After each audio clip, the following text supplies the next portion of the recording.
they're not in a position right now to win their division. Right. So it's getting tight for them, and some of the teams in front of them have already beaten them, like us. Not Right. that we're going to lose our division, but if it fell apart on us and it was a tiebreaker, we still beat the Steelers. So I think this was a game I think they really had to have. They blew. I don't say blew. They lost the tight game. Right. And, it's not that happens in the NFL all the time. And on the bad side for Kansas City, I think it's the same old Kansas City. Lots of penalties. Not as much as last week. Last week was just ludicrous. But, still 6 penalties. That's drive killing. And 2 on 13 on third downs. You and I both talked about this earlier. 2 of 13 on third downs is not how to win games. That's how, No. your score is going to be low.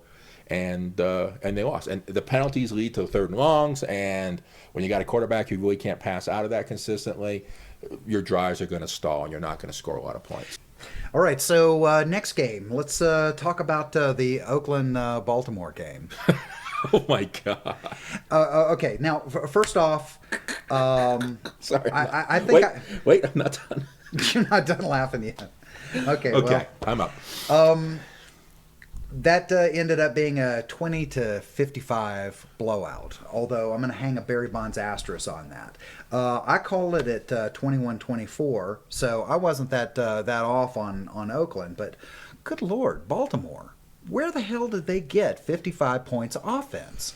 I mean, the thing about it is that half a dozen pundits talked about how Baltimore in their last 5 wins had combined only managed a 23-point surplus in 5 games. Yeah, that's true. So how do they manage a 25-point blowout?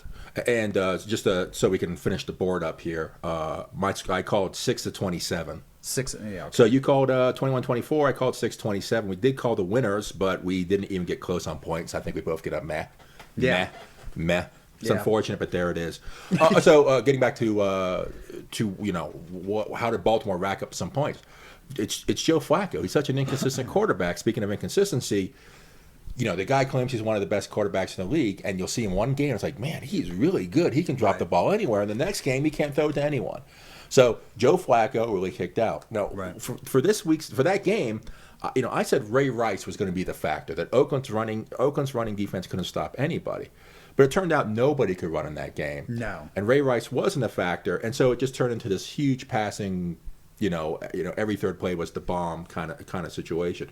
Interestingly enough, in the press, Flacco's getting a lot of credit for the win, but Palmer had a good game. And if you're going to say anything good about Oakland in this game, you can say, hey, Palmer had a good game. He didn't throw to a lot of, there wasn't he's throwing to where the receiver should be as opposed to where he is. That didn't really happen a lot that game. Right. So I think that's something they can build on. But, to flip it over, in my mind, this was the same old Oakland again. Well, good. Well, I was just going to say, I mean, we've got, statistically, we've got a thing where, Oakland had 19 first down. Baltimore had 22. Third down conversions, they were about the same, which was kind of, so-so. 8 and 18 for Oakland, 5 and 12 for Baltimore. Passing yards, they were virtually the same, 350 and 41. Rushing, 72 and 78. Turnover, well, okay. And then a really bizarre thing is time of possession. Oakland had 33 minutes of time of possession. Baltimore had 26 minutes of time of possession. Now, so where did it fall apart? Well, where it fell apart is their sloppiness. Yep. I mean, good God, 10 penalties for 105 yards. There's no team in the league that can win a game with 10 penalties. We can't win it consistently. I completely agree. And we've talked about this. Well, this will be the third week. It's an institutional problem with the Raiders. Right. It's kept them from having success, or even the chance of success, year after year after year, all the way from, since John Madden left the team. Right. They just have to fix that, or they won't be competitive. Another stat that popped up for me, after the game was they were in the red zone 3 times. No touchdowns. You can't win football games in that situation. And Baltimore was much better there. Right. So, well, and then, of course, there are 3 turnovers. Yes, that doesn't help either. 2 fumbles and an interception. And, especially, I mean, Baltimore's a team where you expect to lose the ball. I mean, it's been one of their specialties for, going on a decade to, strip balls and intercept. But, man, Oakland got owned on that. They couldn't protect Palmer, 3 sacks. Right. And so I just wrote down my notes, same old Oakland. Right. What are you going to do? I don't know if we have to spend much more time on this game. And that was, if you're a Baltimore fan, that was great. If you're an Oakland Raiders fan, well, it's just more of the same. Right. We didn't expect them to win, and the fact that they lost by a mile, it really doesn't change my opinion of either team. Baltimore's still streaky. Oakland is just still bad from the fundamentals perspective. Chargers and Bucks, and this game was kind of back and forth. You had called it with 34-37. Right. And I had called it 23-21. And this is actually the first time that we've disagreed on a pick for the winner. Right. And the final score was 24-34. So you actually picked the winner, and you were actually pretty close on points. That was a very impressive pick. I picked it backwards and had the wrong number of points. So well, you know, I actually thought that it was going to be almost a replay of the Oakland-Tampa Bay game, but I thought that Phillip Rivers would have his pride in the game, would have his back up, and really be trying to throw a lot more touchdowns. I'm surprised that they were contained at only 24 points. We talked about that last week, actually. And again, this is just like Oakland. This is something we've been talking about for 3 weeks now, which is the consistency of Phillip Rivers, the maturity of Phillip Rivers, to do the right thing on the field. Right. And now we've kind of grouped him in the class of quarterbacks like Tony Romo, who just, if they play their game, they're very good players, but they're not disciplined enough to play consistently good games. So this was a game where I bet that Phillip Rivers, with their back to the wall as far as standings, would finally play a consistent game, and he didn't, and that flipped the pick right into your lap. So I felt that this game was actually really back and forth. Either team could have won this game, and it was a tough fought game. And actually, our picks kind of reflect that. I gave him a 2-point win, or for the Chargers, and you gave the Bucks a 3-point win. Mm-hmm. So we felt it was going to be a tight game, and it was all the way down. Teams, they swapped the lead a couple times, but once again, this game hinged on Phillip Rivers. Yeah. And immature play.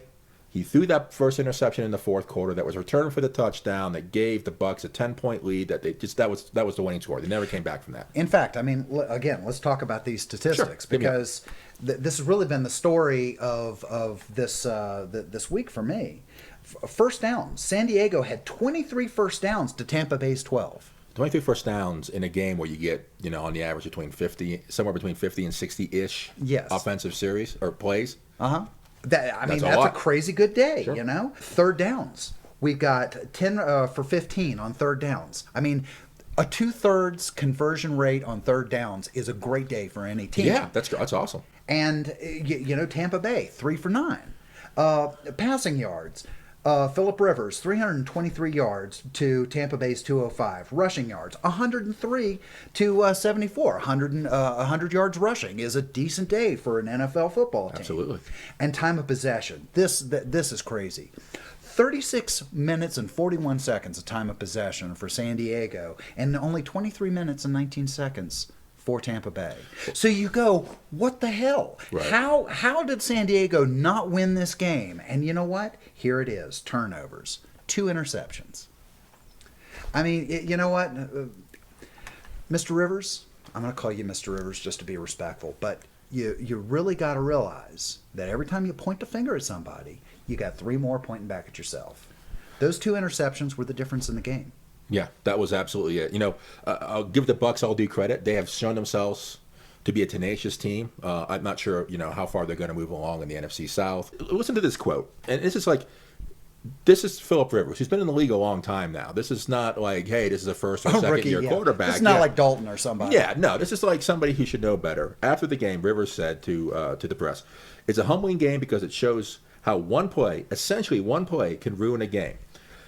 We killed ourselves on the interception for a touchdown. We were rolling pretty good for most of the game." First off, the imperial use of the we.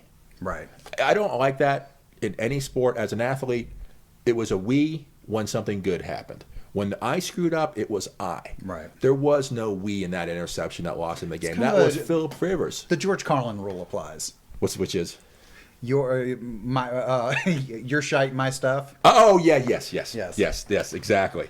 So, every professional player in the football league goes to a media training class. Right. Both from the league's perspective, and the team has their own set of guidelines about what you can and can't say to the press. But generally, you don't use the we on when I screw up. That wasn't like a blocking failure. That was Phillip Rivers sliding out of bounds, seeing a receiver downfield, And as he's running out of bounds, throwing that ball, it's only one place that ball can go. He's not going to throw it the 3/4 of the field. Of course, all the defenders are sliding along that spot. Intercepted, pick six, 83-yard return, bomb, the game is over. Right. Guess what? That happened last week.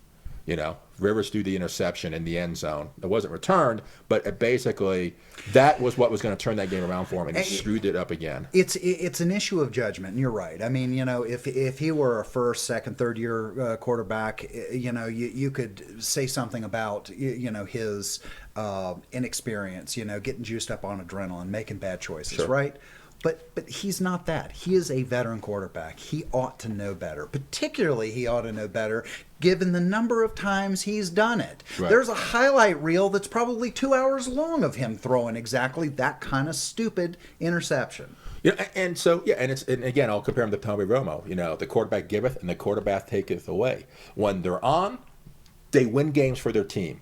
When they're off, they screw it up. But they're inconsistent so much that neither team has any consistency year by year. The only reason that the Chargers make it to the playoffs as much as they have is because the Broncos always fall apart at the end of the season. From the Mike Shanahan era to, well, until the first year of John Fox.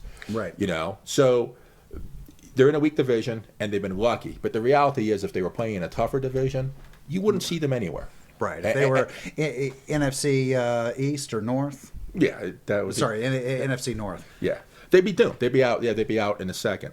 So, again, hey, another game lost by Phillip Rivers. Right. Yay. He wins games, but the problem is that you got a quarterback who wins 3 out of 4 games. Just statistically, you're never going to make it to the Super Bowl. Right. Because one of those losses will be in the playoffs. Right. That's kind of a dumb way of putting it, but that's...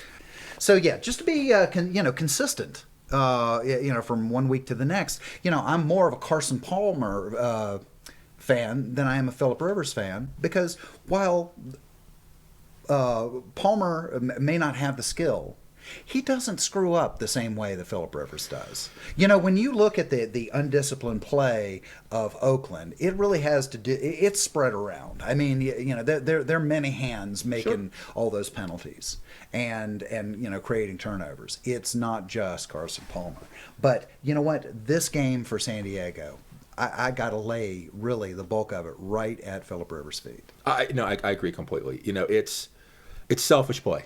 In a team sport, when a single player does the wrong thing, and does it not by accident, but does it knowingly, hey, I'm a running back, I'm not carrying the ball high, I'm not shifting to my offhand. Quarterback's throwing passes into places where that's the only place the ball can go. Mm-hmm. That's selfish play, and if it happens even once a game, for a player, it's a bad thing. It can cost teams games. Wide receivers who short arm balls, quarterbacks who throw, Cam Newton, I'm being sacked, so I'm going to just try throwing the ball out. Well, guess what? Right. It's the throw's going to have no power. People are going to jump routes. That kind of play kills teams. That's where the team element falls apart, and it's just you got to get the guy in hand. Well, now, speaking of Cam Newton, we ought to shift over to Denver. Okay. Boy, what an interesting game that was. Yeah, it was. It was disappointingly interesting, let me just say. Okay, so final score was 36-14. I called it at 35-20. John called it at 34-17. Now, I think we both converged on the Broncos score because you know what? Bottom line is that Manning's Broncos have been pretty consistent about knocking in low 30-point totals. Yeah. Except for that Atlanta Falcons 27. game. Yeah, exactly. The one exception to the rule. So, it's pretty much, it's almost not even a pick to say, okay, they're going to do, 31, 35, something like that. So we both got that one. Right. We were really close. I mean, that was good. The 20 I picked and the 17 you picked, I mean, I consider those to be, pretty good, solid picks there. Sure. I think we overestimated, well, I feel like I seriously overestimated the capability of Carolina. But you know what? Even though this is a win, and even though it's a win roughly in the shape that we were thinking of in terms of the point spread, Right. my overwhelming biggest concern is the fact that the Broncos went from 1 minute and 32 seconds left in the first to basically 14 minute at the 14 minute and 17 second mark in the fourth without an offensive score. and they didn't get a touchdown until there was only 3 minutes left in the fourth. So basically, the Broncos got shut down offensively by Carolina, and that's a problem. It was. That's a real problem. And I think, we're going to talk about this in a second, but it's kind of a theme that we've been seeing over the last 2 weeks with the Broncos, where they're having problems running the ball.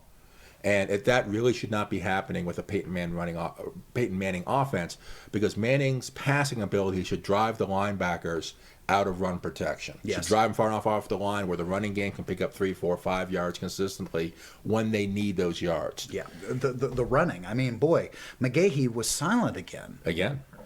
And we're talking about silent in a way that he was being, given the ball, but he was being cut down in the backfield on a regular basis. Sure.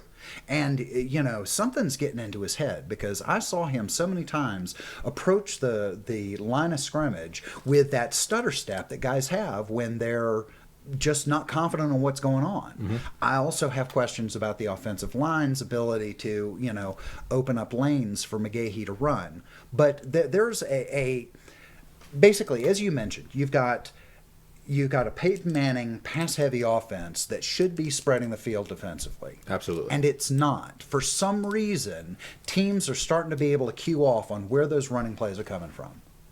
They are getting personnel reasonably tight to the line of scrimmage. The offensive line, in my opinion, is not opening up the lanes they should, and McGahee is not looking like the one-cut downhill running warrior with churning legs that I love. And I think that right there is really the problem. That has been the Denver's running off philosophy, all the way back to the playoff and Super Bowl years, is one cut and go downhill.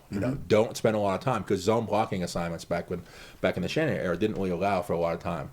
So McGahee right now is one of those gap runners. He's bouncing along the gaps, trying to find his spot to go through, where McGahee traditionally, back with the Steelers and with us, he would just, there's a linebacker in the gap, fine, I'll drive him for the 3 or 4 yards and wear out the offense. And he's really playing that little tenderfoot game of, I'm gonna dance around for a bit, shift around, see if I can find if some place is open and go through.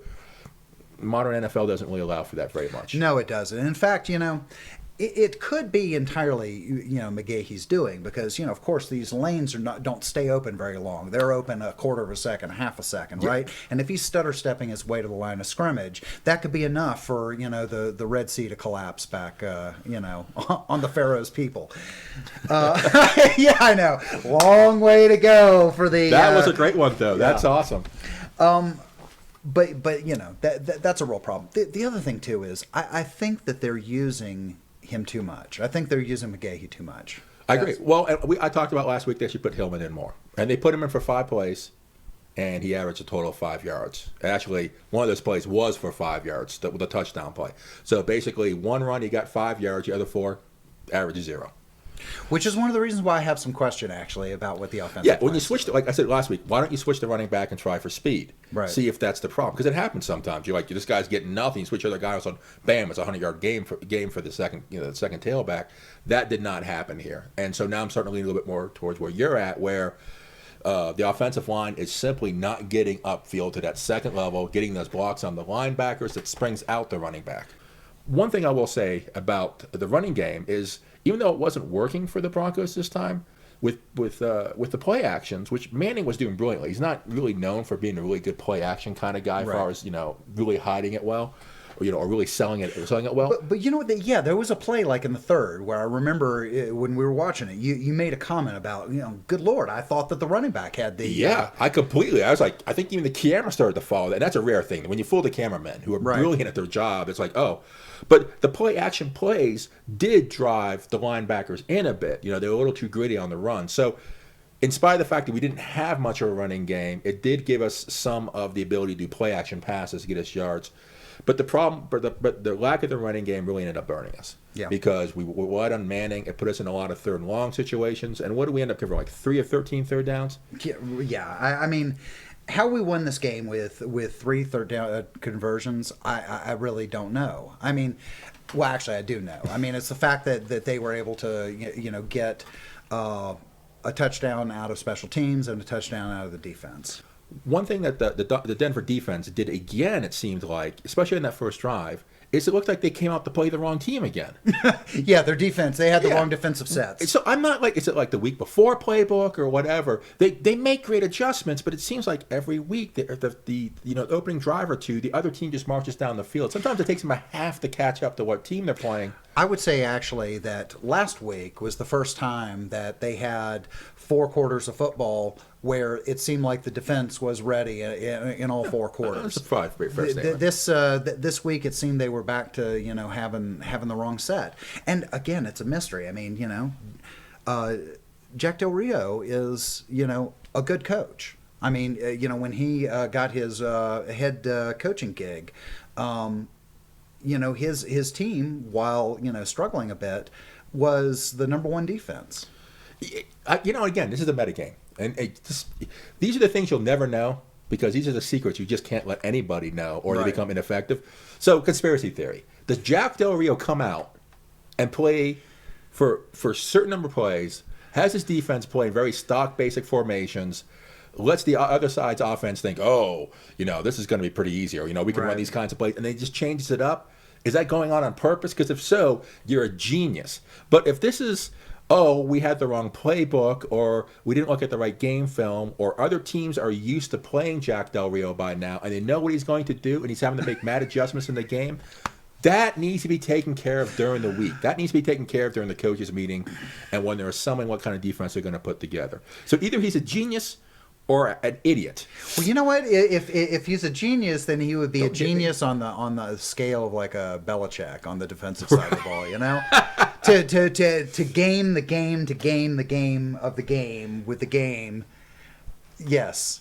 Until you're down to the little China doll or the little Russian doll that's about that big. Yeah. That's the game that they're playing. Actually, that's I kind of consider that the play of the game. Like with the Broncos, I've been kind of like watching for what's the thing that defined that game. Right. This is what I consider almost a perfect scoring hat trick. The only thing they didn't do was a 2-point conversion on a touchdown. They scored they start with a passing touchdown, a rushing touchdown, an interception for a touchdown, a special teams touchdown, a safety, field goals, 2 of those. Right. The only thing we did, and of course the point after, the only thing we didn't do last week, and you disappointed me again, Broncos, was the 2-point conversion after a touchdown. I mean, we scored almost every possible way there was to score in a football game, which is pretty rare. Your lack of faith disturbs me. So how did we win this game? As they like to, coaches like to say, we want to play well in all 3 phases. We played well in all 3 phases. Should you whip out the song now? The Which special team song for Holiday? Holiday! Oh, boy. Yeah, I kept singing that over and over again. So, I think if you step back from the game, you say, well, how did we win this game? It wasn't our offense. They drove in for, 2 scores and 2 field goals. Those are good points. But where we won the game was defense, and the fact that every time we got the ball on special teams, Holiday was doing something with it. And they either got his good field position, or on that one play, he broke it for the not touchdown, as I'm going to call it, the touchdown that really should never have been. But except for his stupidity, that was 7 points for us. The defense. The defense beat the crap out of Cam Newton. I saw on ESPN.com that every time that he dropped back, he was harassed 42% of the time. Right. Yeah. Either hit, sacked, or under duress. We sacked him 7 times. That's insane. The offensive line of the Panthers just could not hold off our base rush. Mm-hmm. At one point, we were watching the game. We paused the play, and it was just standard play. I think the Broncos brought 4. They brought the regular 3, and they brought Von Miller or somebody in on the edge. So 4 guys rushing 5. All 4 of the Panthers were closer to the line of scrimmage than the Denver defense, which was closer to the quarterback. Right. They just blew, literally every player beat their assignment, and then they just humiliated the Panthers, the front 5. And I made this remark during the game. It reminded me of that game last year where Jay Cutler got sacked 7, 8, 9 games. 70 times. I don't know. It was ridiculous. He was on his back a lot. That was a bad game for the Bears. Yeah. I mean, the defense. But you know what? As good as they were doing on pass, rushing the passer, of collapsing that pocket, they still were miserable on rush defense and still miserable on. Do you remember that there were a couple of screenplays in that game? They just and Carolina just owned our defense on the screenplay. They did. I think that was the Denver. Teams will run the screen to slow down rushing defenses. We were being hyper aggressive, and the screen it tends to have success against that. But after a while, you just got to cue on that. You just got to go to the line of scrimmage as a defense and say, the screen is a real potential. One chance in 5 they're going to be running a screen. So let's keep an eye out for that. And if you run right by the guy that's supposed to be blocking you, you might want to just kind of keep an eye on him and make sure he's not getting out in the flat for a screen pass. Yeah, they burn us on the screen over and over and over again. There's one part, as far as the defense, Cam Newton, we talked about this last week, that Cam Newton is a young quarterback. He's still pretty excitable and emotional in games, and that's one of the things when we were making these calls, whether we're going to get good Cam Newton or bad Cam Newton. Right. Well, I'm going to cut him more slack. He's a younger quarterback, and he's not been in the league in a long time. But there were some selfish plays that he threw an interception while basically being drugged down to the ground. That was just a give me pick for an interception. If you're going to throw a pick, at least throw it in the middle of the field where the rest of your players might be able to shut down the run back. You throw it out to the corner there, out to the edges of the field. There's nobody between that guy and the end zone. It's not right. You're not going to be able to stop him. But we beat up Cam Newton so bad. I remember one time at the third quarter they were showing him walking off the field, and he looked like he was 60 years old. He was hobbling. His head was down. I mean, he looked like he'd been beaten up, and he had been. Mm-hmm. Two other things actually I'd like to say about this game. One is that I was really surprised by how the entire Broncos receiving corps was having an off day. I think I counted Decker having 3 drop passes that on any other game I would have expected him to reel in. Thomas, I think, dropped two passes that he should have had, and the tight ends, they were quiet. Sure. I think there was one really kind of important reception from Dreesen, and Tammy was just I don't know. I don't even remember his name being called. So that's one thing. The other thing is going back to the running game. I really think that no matter what, they need to start involving Hillman and Ball more. And going back to the whole fullback business, it might actually be a thing to do. If I were John Fox, which is a completely useless statement, but if I were John Fox, something I would try would be a thing where I would bring in McGahee and Hillman or McGahee and Ball, and with the full intention that their primary role of Hillman or Ball would be to run basically a fullback role, but with the option, of course, for either one to actually get the ball. Exactly. Sure. And I think that might start opening up some space. Plus, it would get them some reps. I mean, keep in mind, I can't remember if it was Hillman or Ball, but one of those two was drafted this year. I mean, we spent a draft pick to pick one of those guys up. So the thing about it is, if we believed in them that much, we should be getting them the reps on the field. Fair enough. And from the metagame perspective, like last week where they lined up in it was a 3rd and short situation, but they lined up with a passing package and then they ran out of it, and they got the first down, ultimately helped them win the game. And from the metagame perspective, you start loading up with what looks like to be runs, and then you pass out of it. Right. It's Peyton Manning. Well, and the other thing too is that for all the the criticism we've given to McGahee, the bottom line is he has been a great receiver. He's done, yeah. I mean, he is great in the flat. He is great for reeling off another 5 yards after a short little dump catch over the line. He's been an excellent outlet receiver, and in the modern NFL, the tailback has to be able to catch the ball in the flat. He's got to be the outlet guy. He's got to be able to run the ball. He's got to be able to pass block. And I think he did all 3 pretty well. So I guess the last thing probably to talk about in the Broncos game is that Dumerville is questionable for next week, and that will potentially hurt us. So they're not 100% sure if he's going to play right now. He's listed with the big Q. Hopefully he'll be out on the field now, but that'll help us. I don't necessarily see Dumerville being injured as a bad thing. I think the Broncos' defense has come to rely a little bit too much on their 1-2 punch of Von Miller and Dumerville.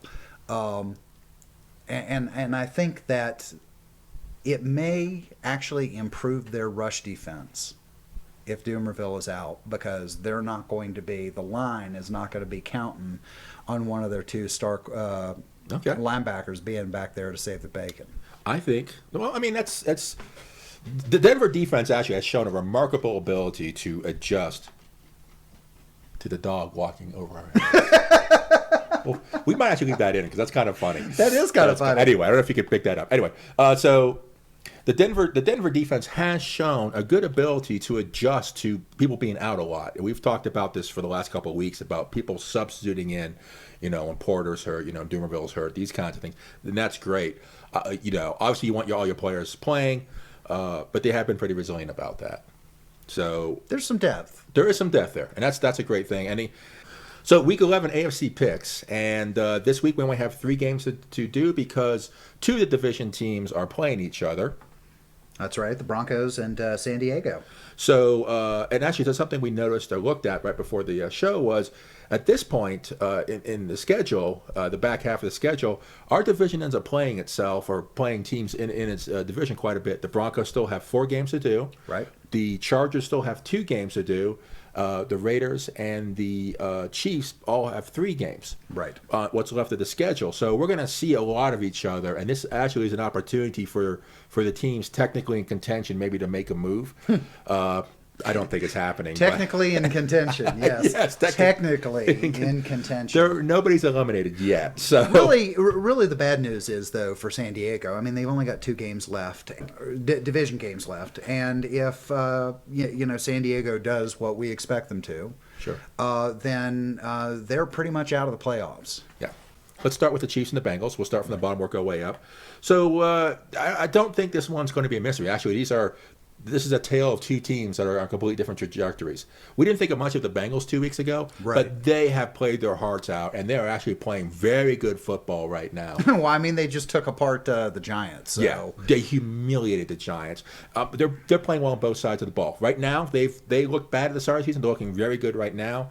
The Chiefs have fallen to the bottom. I don't think there's a lot of mystery here. I mean, the Chiefs did play a tough game against the Steelers, but they did. The same old problems. Penalties, inability to convert third downs, a quarterback who the coaching staff doesn't trust to pass the ball. Right. The only bright spot they have is Jamal Charles, and again, once you're one-dimensional either way, it's easy for teams to load up on you. So I don't spend a lot of time on this, but personally, I'm going to say Bengals 27-13.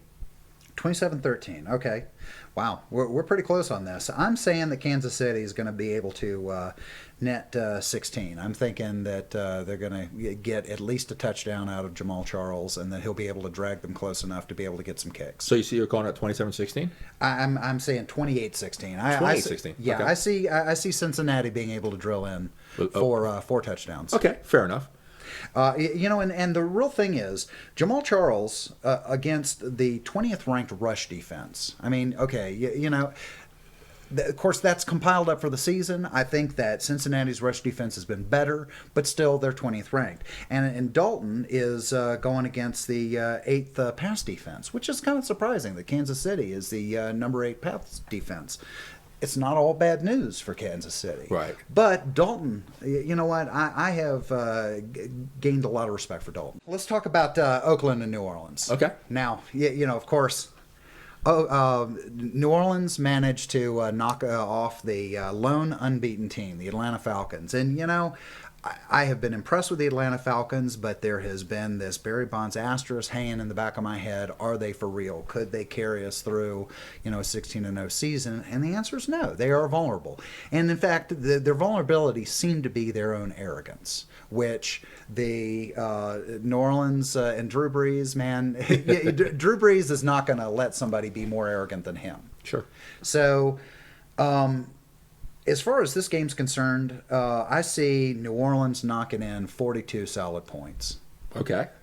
And I see Oakland putting in 24. Now, the thing about it is that I think that there's an opportunity for Oakland to expose some weaknesses on the New Orleans team. I don't think the game's really going to be that close, but I think that Carson Palmer is good enough to be able to lead them down the field and get a few scores, but it's going to be for naught. It's going to be for naught. I think that New Orleans is on a mission this year to really stick their middle social finger up to the entire league and say, okay, you know what, we did a bad thing. You guys punished us harshly, but we can still come back and play. Sure. I agree completely. I think there is a pride aspect going with the Saints right now, especially after they started off ugly. I think Right. is a kind word.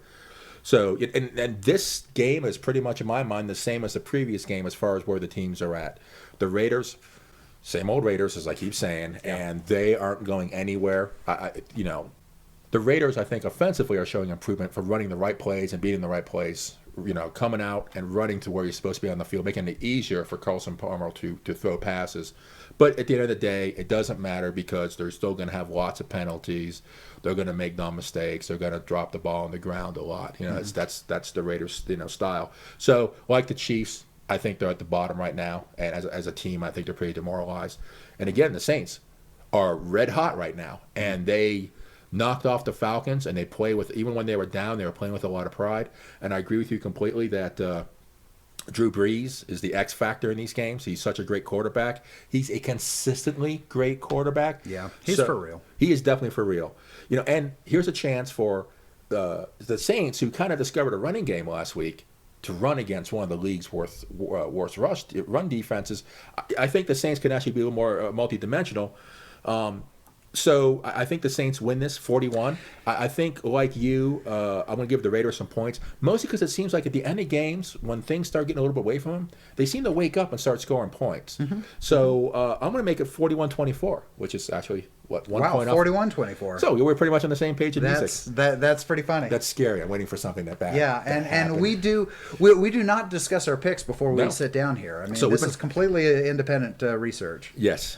All right, well, let's talk about that Denver-San Diego game. I think you're going to be surprised here. Oh. I actually am going to call this as a close game. Okay. I'm going to call this a 28-24 victory for Denver. Okay. Now, the reason is that right now the failure in the of the rush is making Denver a monodimensional team. Absolutely. And I think that there's just enough mojo with San Diego to take advantage of that. They've got enough D to be able to punish the Broncos for being monodimensional. Okay. Also, last week, Carolina being able to shut down the Denver offense for nearly half the game raises some questions. What's going on there? And until the Broncos show me that they can, really play well again, I'm hedging a little bit on their production. The other side of it is that it seems like Phillip Rivers is always good for a pick six. And I fully expect the Denver D for one of those 4 touchdowns I'm predicting to be a defensive touchdown on a pick six from Rivers. I'm actually willing to put that in my prediction. Okay. That Denver D is going to come up with a pick six on Rivers. It's funny, when you gave me that score, I was going to comment that, so you're going for the responsible Phillip Rivers score. But that's interesting that you're saying that the Denver D will shut him down enough that Rivers will still throw in 6, and they'll shut him down for the rest. I gave San Diego 24 points. I think it's going to be 2 touchdowns, and the rest is going to be kicks. Okay. And that's it. Well, continuing the harmony of the picks, I got the same concerns. Denver's offense in the last couple of weeks has shown the inability to run the ball. It makes Manning have to pass it all the time, and as great as a quarterback as Manning is, that does cause problems. And it's last week it made it hard for us against a pretty mediocre team. But again, this game, like last week's pick and the week before that, completely depends on Phillip Rivers. I believe that both teams are competitive against each other. These teams don't like each other. Right. Boy, God knows that San Diego Chargers have ruined the Broncos' day so many times I can't count. Absolutely. So with that in mind, if Phillip Rivers was a consistent quarterback, right, the only way I could call this game would be, the home team's probably going to win this. But Phillip Rivers isn't a consistent quarterback, and he's the crazy X factor. So if he's consistent, I think it'll be competitive. But I don't think he's going to be. Like you, I'm thinking, he's going to throw at least 1 pick that'll probably go back for a touchdown, or put the Broncos in a place to get 6 or 7 points. And when that happens, that's a 14-point swing. Right. You lose your 7, and you give them 7. It's such an enormous. That's why turnovers are death to a team. I think Rivers will be inconsistent. I think he'll do the selfish thing that he always does. And I think it's going to be almost like a replay of last week's game for the Chargers. It'll be a back-and-forth game until the fourth quarter.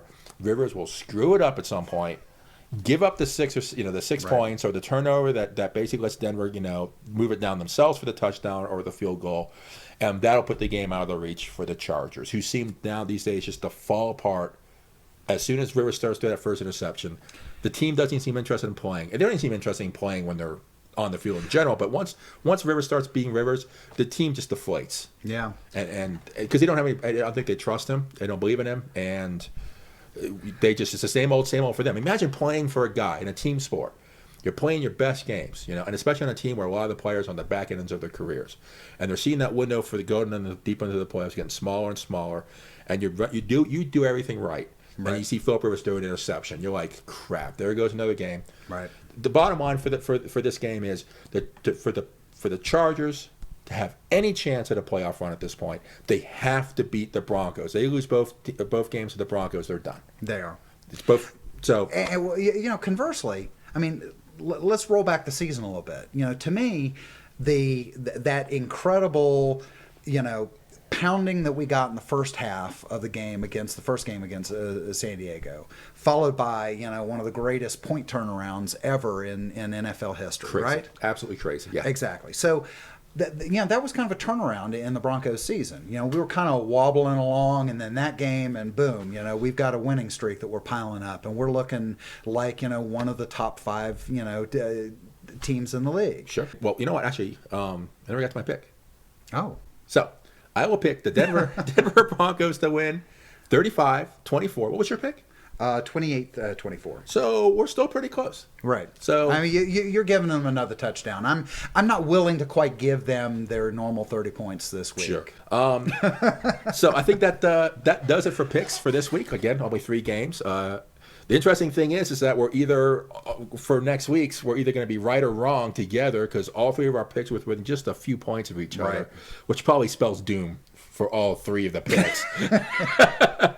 All right, so I think that'll wrap it up for Sportishness this week. Jonathan, enjoy good football.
They suck. Anyway. The thing about it too is that I think the organization went to some lengths to get Matt Castle. Yes. And they wanted him as a quarterback of the future, and I don't know. I think I would probably be inclined to actually get rid of the coach before Matt Castle because quarterbacks don't exactly grow on trees. No. But there are certainly an awful lot of pieces that need to be put in place. Okay. No. I think that's a fair enough wrap up. Yeah. Raiders versus the Saints. Actually, I should say the Raiders at the Saints to use the correct terminology. On this one, you called it 24-42. I called it 24-41. Both of us called the Saints winning this one by a pretty big margin. The final score was 17-38. So again, we were pretty close. In my mind, this is like the Bengals-Chiefs game. This is definitely a game of two teams on different trajectories. Exactly. The Raiders aren't doing very well. They've got a lot of injuries, especially in the running back end of the business. The Saints have kind of found themselves again and are playing incredibly tough football. And it was 7-21 at the half. This game was just never close. The Raiders' defense is horrible. They can't stop anything, running or passing. Well, I will say that the most interesting part of this to me, it wasn't a surprise that Oakland gave up, a couple of really important interceptions, one of which, went for a score. But to me, the big story was on the New Orleans side. The fact that they actually gave up 284 yards of passing and 120 yards of rushing. Yeah, I found the rushing stat very surprising, actually, that the Raiders could stick with it that long, if they could rack up that many yards. Yeah. So. I think it hangs an asterisk on how far we might expect New Orleans to go. I mean, they've got a tough road to hoe anyway, because they're at 5-5 this late in the season. Going to be kind of a challenge to find a playoff berth. Sure. If they do, though, that's where the asterisk comes in. What could they do in the postseason? And I think the fact that their defense, well, they've got to outscore what their defense is giving up, and their defense is giving up too much. I mean, against a really good team, they would probably get obliterated. Probably. I mean, I guess, there's a couple things I did write down as highlights. Carson Palmer 3 for 312, 2 touchdowns, 2 interceptions, not very good. Of course, when you're behind, quarterbacks tend to rack up hundreds of yards, right. Which is the nature of the game. But something that was interesting is, they were down to a fullback as their only real viable tailback. Yeah. 19 rushes, 103 yards, and 4 receptions for 90. I mean, it's a 200-yard day for a fullback. That's pretty rare in the NFL these days. So, hey, no doubt. That's something to build on. And something else I think good about Oakland this game is they only had 4 penalties. Yes. Yeah, that's exactly. a change of pace. They're usually in double digits. Oh, yes. And in fact, against New Orleans, 11 penalties. Yeah. I mean, normally a team that gives up that many penalties is not going to win. Although a couple of the Saints penalties were them going, "We just kicked your butt" on great plays. It was a couple taunting and unsportsmanlike kind of things. But yes, still, it was. It definitely played a lot more indisciplined than the Raiders. And that's something I think to build on for next week. They're not in the cellar, but I also know a team I don't really think is going anywhere. I don't think we have to spend a ton of time on them. Absolutely. All right. So getting to our favorite topic here, which is, of course, Denver. What a fascinating game that was, Denver versus San Diego. Yeah. Let's see. I called it at 28-24, and what did you call it? I called it 35-24. 35-24. And we didn't collaborate any of these picks. We just came up with these independently. But absolutely. So yeah, we were pretty dang close on that. DJ Williams. I'd forgotten all about DJ Williams coming in. Right. And so I was really fascinated to see what impact DJ Williams was going to have on the game. And I think what I saw was that he's more known as a linebacker that can really kind of stuff a run more so than be a coverage linebacker. And I think we saw some of that. I think they actually did a little bit better on their rush defense. They did very good on their rush defense. Although, one thing that's kind of surprised me is as much criticism as I've had of the Broncos' rush defense, they're now the 5th rush defense in the league, at least as far as yards allowed. Okay. So, but the thing about it is having DJ Williams back is a great thing. He's a fabulous addition. There's a lot of great things that happened in this game. The Denver defense did great. Now, this is against the Chargers offensive line that they basically picked up out of the stands right before the game. I mean, they had guys who were second, third string, shifted positions around. It was going to be a bad day for the Chargers, pretty much whoever they were going to play. No, we watched this game independently of one another, so I have a question for you on that. Did you see that the announcers made a deal of where Rivers was trying to call an adjustment to the line? They were trying to slide the protection out to the edges. Exactly, and it seemed like the line just didn't hear him or blew him off or something, but then he got dumped and he came up and he was like, Damn it, I told you to move. I think there's plenty of blame to go around at that point. I think the center wasn't listening to the quarterback. It was kind of late, and everybody was getting set, so people stopped looking behind them, and it's hard to hear, know. So I think this was a kind of a case of a miscommunication. Especially Mile High Stadium. Boy, that is a hard stadium to hear in. So, yeah, I think Rivers clearly saw the blitz coming, and the lineman didn't pick up on his signal, and that's where the fault is absolutely, I don't know. But in general, that was kind of the offensive line all day. There was a lot of miscommunications. We had a field day on Rivers. We sacked him a lot. We picked him a lot.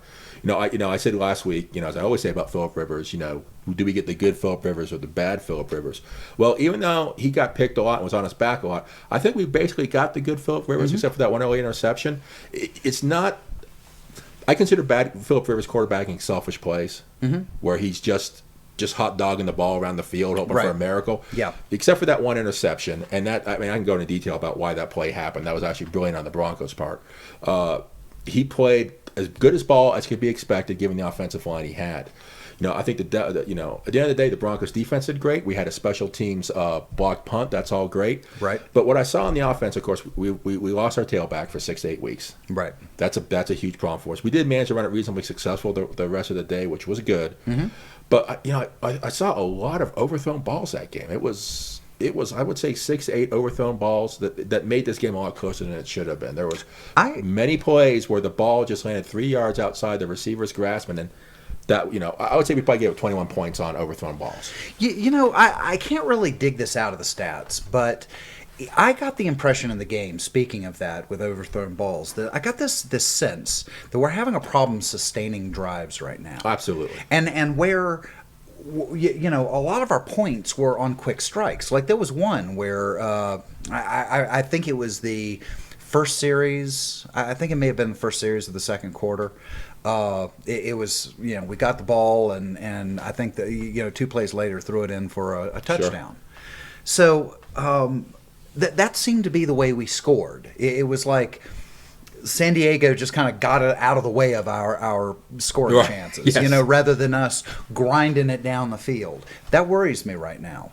The other side of it, though, is that we I think 3 and outed 2 teams, across 2 games.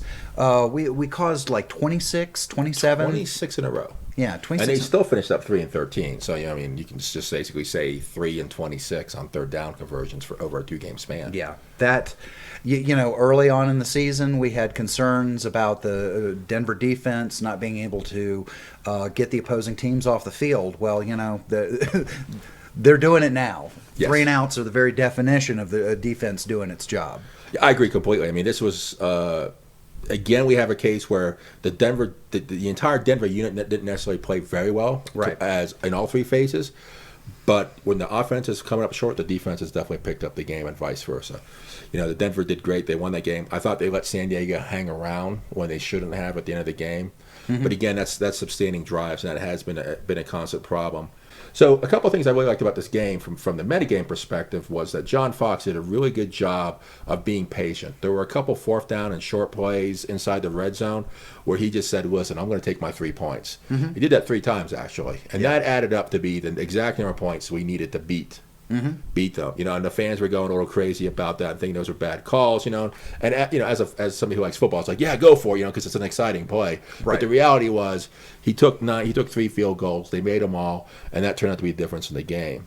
So again, not listening to the fans, knowing the situation on the field, and doing a great job there. Otherwise, good job, Denver. And which actually I think brings us right to the next thing, which is, well, where's that win put us? Where does that put us? Well, the playoff hunt at this point, I think in the AFC West, is realistically over. We're starting to get down to these oddball things where, if it's a Tuesday and it's raining and somebody's mother brought cookies, another team can get in. But from a winning the division championship, guaranteeing a spot in the playoffs, at this point the Broncos have a 3-game numeric lead over the Chargers. But the reality is, because they beat them twice, if the Chargers just tie them at the end of the season, they still don't go based on the division win. Right. The Chargers got to win 4 out of 6, and the Broncos have to basically lose the basically same number. I think I got it basically down here as so the AFC West playoff hunt at this point boils down to the following. So for the Broncos, it's pretty straightforward. Win any 3 of the next 6. Doesn't matter what the teams are, and you're in. And considering we got 2 games against KC, that seems to make it pretty straightforward. That's all we've got to do. And in fact, the Broncos can knock the Chiefs out of the playoffs next week. Chiefs lose any games at this point, they're out. Right. The Chargers, they have to win 4 of their last 6, and the Broncos must lose at least 4 of their last 6, and the Raiders have to lose 2. So it's not impossible, but it depends on the Broncos losing 2/3 of their final games. The Raiders, it's pretty crazy. This is the best path to the division championship. They've got to win everything. Broncos got to lose everything. Chargers got to lose everything, and they're in. No problem. Or they have to win at least 5 of the last 6 games, beat the Broncos. The Broncos must lose 5 of 6. They must beat the Chargers. The Chargers must lose 5 of 6, and that puts the whole division, except for the Chiefs, in a partridge in a pear tree. It puts the top 3 teams in division 8-8, and then we're down to tiebreakers, and it gets a little funny after that. That's not happening. The Chiefs, basically, it's really simple for them. They have to win everything. The Broncos have to lose everything. And the Chargers and Raiders got to lose the bulk of their games. Right. It's their season, I think, is pretty much realistically over at this point. So the Broncos do have, the division, I think, pretty well locked up. But then it's down to what are they going to do as far as moving up to a bye? Right now, they're the 4th place team. They're tied with the New England Patriots at 7-3, but the Patriots have beaten us, so they win the tiebreaker. So we have to end up the season to get past the New England Patriots into the 3 slot. We have to have a 1 game win better record than the Patriots. It's a challenge. So, but get legitimately into the bye. The top 2 teams are Houston at 9-1 and Baltimore at 8-2. So Baltimore is a team that we're actually going to play. We have to win one more than Baltimore and beat Baltimore just to tie them. Right. But then the tiebreaker goes to us. So that Baltimore game actually is getting to be more and more important by the week. Catching the Texans, that's going to be that's a tough road to hoe. They're at this point they're 2 games in front of us with 6 to play. If we win out and they lose a couple on the way, it's definitely possible. But the 2 seed is possible, but a real challenge at this point. The bottom line is, again, John and I worked on these analyses independent of one another, and we've obviously seen the same kinds of things. But to me, what I like best about this season, unlike the last decade, is that we own our destiny. Yes. The Broncos can unless they have a ridiculous fall off in production. I mean, I think worst case scenario, rationally for me, is a 4-2 record in these remaining 6 games. And the fact of the matter is that there's every reason to expect that they could actually make it 6-6, that they could finish off, winning every game. And that not only means, of course, in the next couple of weeks, the Broncos are going to really close out all the mathematics, or can close out all the mathematics for the division. So really, to me, all the focus is on whether they're going to get a first-round bye or not, and they're completely in charge of that too. Absolutely. And Baltimore to me is to me a must-win game for a couple reasons. One, it helps them get to that 2 spot. But another reason is chances are they're going to face Baltimore or a team as tough as Baltimore almost right away. Mm-hmm. And if you go to play Baltimore and you get blown out, well, that doesn't say a lot about the Broncos. It says that we had a really easy second half of the schedule, and yes, we can beat up on the weak sisters in the league, but we can't play with the big boys, and we're not going to go deep. Exactly. So the Baltimore game is both strategically important for the playoff punt, but also tactically important to kind of let us know where we're at as a football team. One of the strangest things about Baltimore is, they're number 2 in the AFC, right? But they're 16th in the pass, 25th in the rush, 27th in pass defense, and 23rd in pass defense and 27th in rush defense. Right. So basically, we're talking about statistically a team that's in the bottom half of the league, in 4 major areas of the game. So how is it that they're piling up the record that they are? And to me, it speaks of a vulnerability, a place where we should be able to match our better offense against issues with their defense, and our defense ranked at number 5 and number 12 respectively, I think. Can do something pretty sweet against Baltimore and Joe Flacco. Yeah, I think there's a real opportunity there. I quite frankly wish we were playing them this weekend. I do too. Because they don't have, who is it? Reed is out because of that illegal hit. And they're not playing consistently good ball right now. They're kind of in a bit of disarray. So, who knows how things are going to be in a couple weeks. Right. All right. On to picks? On the picks. So, right. Do you want to run with these first? Sure, I'll take the first go. Right. So, on the Oakland and Cincinnati game, I don't think there's any mystery about who's going to come on top of this game. Cincinnati has been playing tough. I see them racking up 27 points. I see Oakland being able to put together 13 points. But I think that Cincinnati has demonstrated in the last several weeks a pretty balanced defense. Statistically, they're a pretty balanced defense. And Oakland is a one-dimensional team. I mean, they are, I believe, 31st in rush. So, if it weren't for Palmer's arm, they wouldn't really, have a game. They'd be, hugging the toilet with Kansas City right now. Sure. So I think they're going to eat their lunch. Okay, 27-13. That's a pretty good call. To me, it's the same old Raiders. Generally bad play. They did better in penalties last week, but just disorganized, throwing to empty spots on the field. Their tailback situation is bad. They've got a lot of injuries. They're starting a fullback right now. And the Bengals have played hard, and the Bengals are in a position right now to maybe crawl back in this if they keep playing well. And quite frankly, they've played the entire AFC West hard. They have. And so I'm going to call this one at 34-20, which is pretty close to 34-20, all right. Just because the Raiders tend to rack up garbage time points pretty well for some reason. I'm not sure if the other teams are just taking it easy, but they just seem to be able to rack up an extra touchdown or two at the end of the game. I know. I actually kind of waffled a little bit on how many points to give to Oakland. I mean, nothing close to a winning score. It's just how much the Cincinnati defense might dominate. Yeah, it's probably going to be something like 31-13 or, Right. something in that area pretty close to the end of the game, and they might knock in a point or two or a score or two. Chargers versus the Ravens. And I think this game actually might be a little bit closer than a lot of people think. I think a lot of people saying the Chargers are complete disarray, the Ravens are going to stomp them. But the reality in my mind right now is both the Chargers and the Ravens have very inconsistent quarterbacks who can be selfish at times. They're not playing well offensively in general.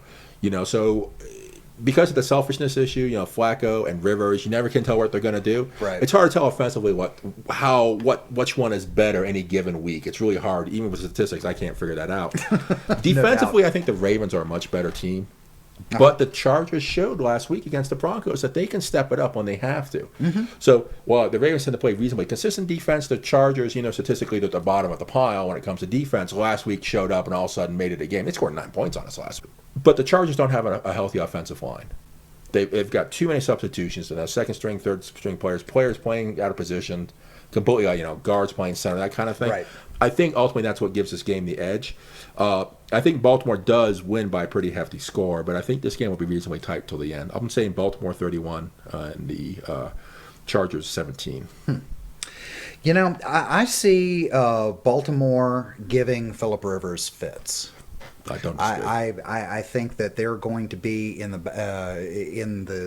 backfield in the pocket with him the whole game, and I think they're going to tend to be very, very aggressive against him. I mean, basically, we've shown twice this year, the Broncos have shown twice this year, that a hyper-aggressive defense can actually work well. It just destroyed Rivers. And again, that wasn't his fault. But right.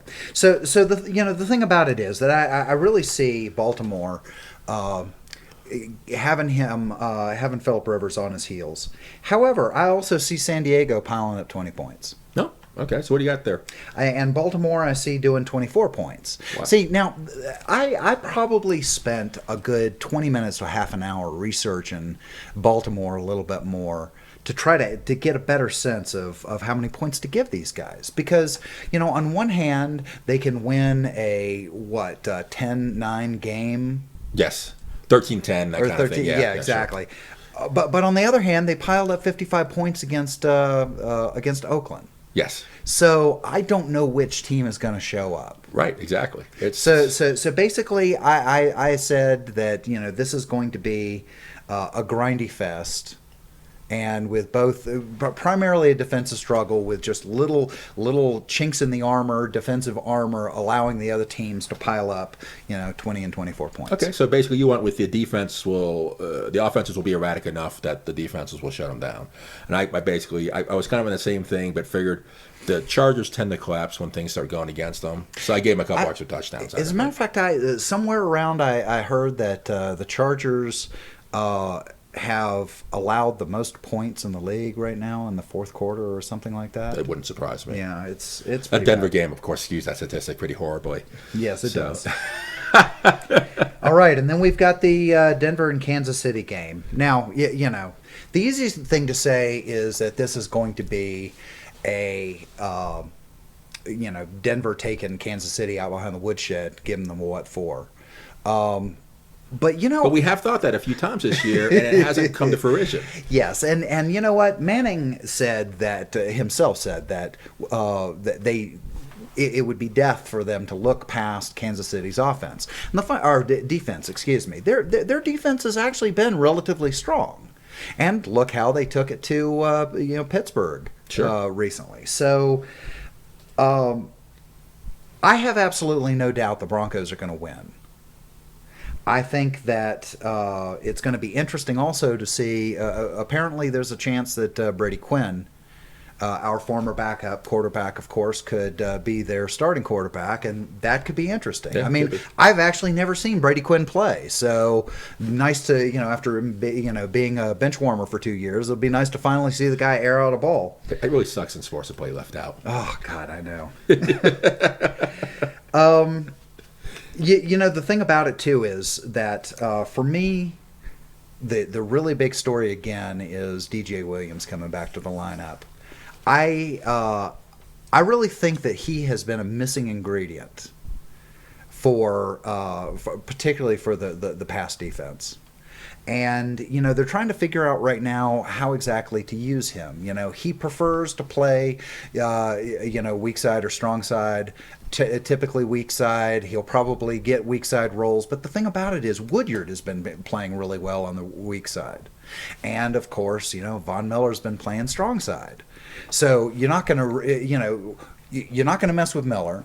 You don't want to, you know, mess with the success that Woodyard's having too much. So it could be that, you know, he's going to get slotted in on you know, certain kinds of situations. I am absolutely blown away by what a remarkable defense we have. I mean, Miller, Dumervil, Woodyard, Williams, and Brookings and Trevathan have been doing pretty well too. And, you know, Trevathan has been really important, you know, as a rookie. He's been an important mix in the linebacker core.